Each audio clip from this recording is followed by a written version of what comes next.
கடவுள் என்னும் முதலாளி கண்டெடுத்த தொழிலாளி விவசாயி விவசாயி.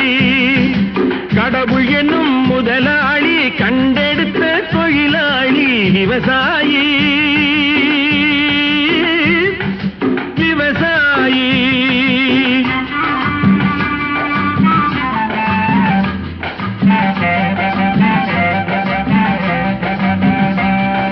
முன்னேற்ற பாதையிலே மனச வைத்து முழு மூச்சாய் அதற்காக தினம் உழைத்து மண்ணிலே முத்தெடுத்து பிறர் வாழ மண்ணிலே முத்தெடுத்து பிறர் வாழ வழங்கும் குணமுடையோன் விவசாயி விவசாயி.